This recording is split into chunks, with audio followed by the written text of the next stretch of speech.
ফরিদপুরের নগরকান্দায় আধিপত্য বিস্তারকে কেন্দ্র করে দুই পক্ষের সংঘর্ষে বেশ কয়েকজন আহত হয়েছেন। এ সময় ভাঙচুর করা হয়েছে কয়েকটি বাড়িঘর। পরিস্থিতি নিয়ন্ত্রণে ঘটনাস্থলে পুলিশ মোতায়েন রয়েছে। সোমবার বিকেলে উপজেলার ডাঙ্গি ইউনিয়নের বাঙ্গালকান্দা গ্রামে জালাল খান ও ফারুক মাতব্বরের সমর্থকদের মধ্যে এই সংঘর্ষের ঘটনা ঘটে। এক পর্যায়ে উভয় পক্ষ ধাওয়া পাল্টা ধাওয়া ও সংঘর্ষে জড়িয়ে পড়লে কয়েকজন আহত হন এবং বেশ কিছু ঘরবাড়ি ভাঙচুর করা হয়।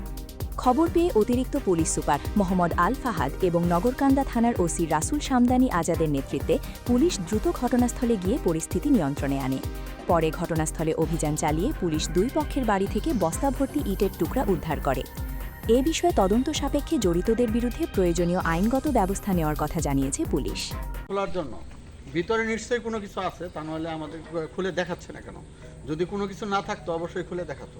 ধারণা করতেছে যে তারা ঢিলাঢিলি করেছে এবং ভিতরে অনেকক্ষণ ধরে আমরা দাঁড়িয়ে আছি, আমি আছি, আমাদের সার্কেল এসপি মহোদয় আছে, আমরা অনেকক্ষণ ধরে ডাকাডাকি করতেছি, কিন্তু তারা কেউ গেট খুলতেছে না।